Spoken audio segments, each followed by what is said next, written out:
Upon its 2010 release, Storage Wars was an instant hit with audiences. It gave the general public a glimpse into the very real and high-stakes world of storage unit sales. Viewers witnessed the cast members of each show hoping to find a large sum of money by bidding on empty lockers. Many of the original cast members are still going strong in the storage sale industry after more than a decade, while others have gone on to other endeavors. Along this journey, we will discover the current whereabouts and activities of the members of the Storage Wars group. The husband and wife team of Dan and Laura Dotson have been running the auction since the show began in 2010. For many years, Dan has worked as an auctioneer. At the age of 11, he began working as one after learning the skill from his grandpa.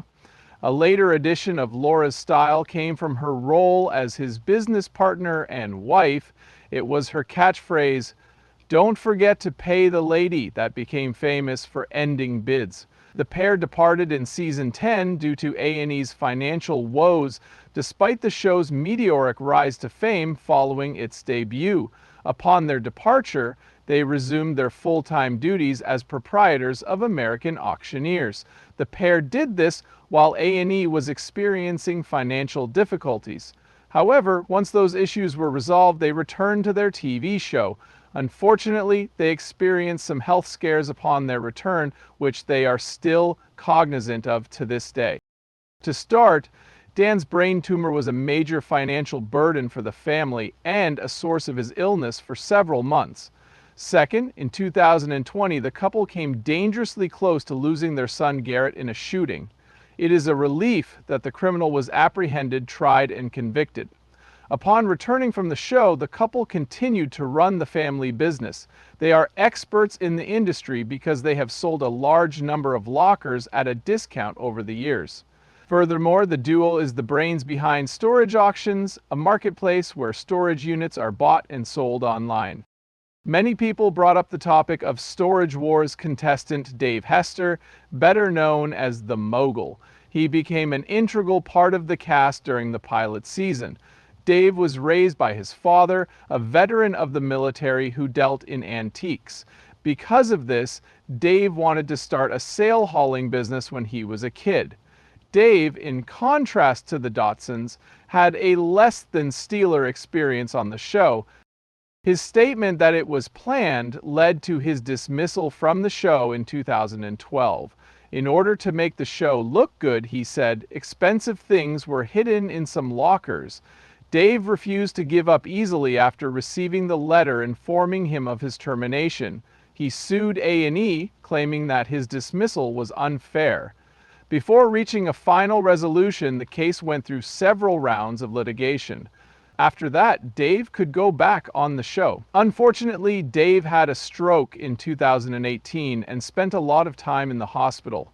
Simple tasks like walking and bathing had to be retaught to him due to his health issues. After overcoming the obstacle, he returned for season 12. Reality TV took a back seat to his sales business as a result of the show's budget constraints. At present, Dave oversees the operations of Dave Hester Auctions, a company that focuses on estate sales and storage auctions. Continuing on the list is Daryl Sheets, better known as the Gambler. The reason Daryl got his nickname on the show is because he bids on so many things. After paying $3,600 for the contents of one storage unit, he discovered artwork valued at $300,000. His upbringing in Southern California exposed him to the world of commerce at an early age. Despite his lack of expertise, he began attending storage auctions and quickly learned to identify valuable items even from a distance. It was unfortunate that he was unprepared for the lows that followed the highs. After suffering a heart attack in 2019, Daryl informed his followers on social media that he underwent surgery to repair the damage. He remained a constant cast member for all 12 seasons preceding the budget crisis. Daryl chose to step away from the show when it resumed so he could concentrate on his health and his personal life. Daryl may be semi-retired, but he still uses Instagram to keep his friends in the loop. He is currently engaged to a horse rescue group employee and resides in Lake Havasu City. In addition to their roles in Storage Wars, Jared Schultz and Brandy Passante co-starred in a spin-off series titled Brandy and Jared Married to the Job. Brandy was the housekeeper and Jared was the sales manager for a carpet cleaning company before he became a main cast member. Their Orange County, California business, now and then secondhand, is where Storage Wars began. Their participation in the show was prompted by the fact that, as their business expanded, storage sales became a means for them to acquire store fixtures. The diversity of their personalities greatly impacted their time on the show. Jared's lightning-fast bids frequently collided with Brandy's measured responses. However, they were successful on the show because they frequently discovered ways to collaborate. When the show returned, that was not the case. Many were under the impression that they would witness the couple competing in the auction. During the interview, Brandy revealed that they ended their relationship in 2018. However, they continue to work as auctioneers. In addition to that, Jared is now the boss of the Rush Bar and Grill and Outlaw Apparel, his clothing line.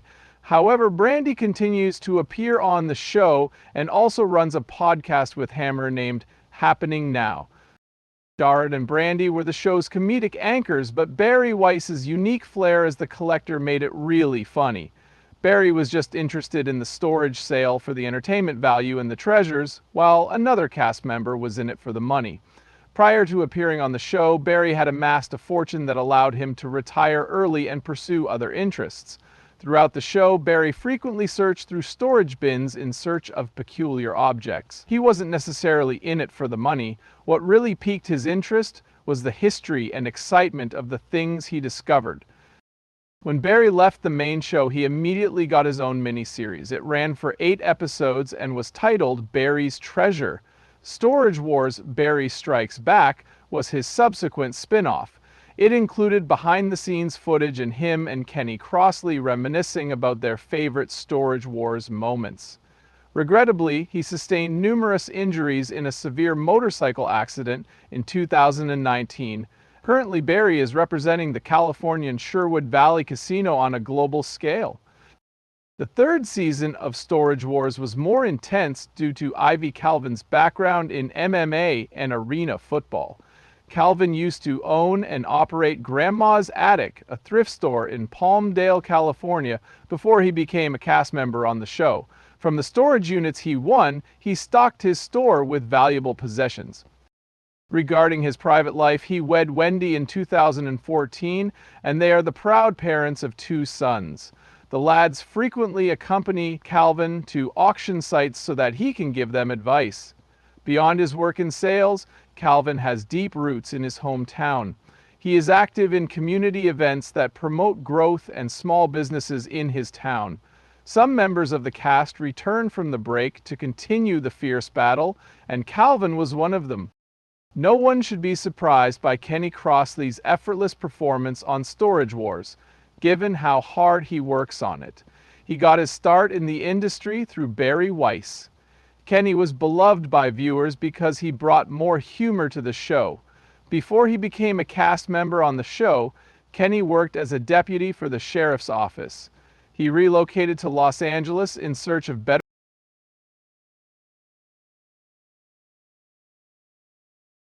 opportunities and met Bari there.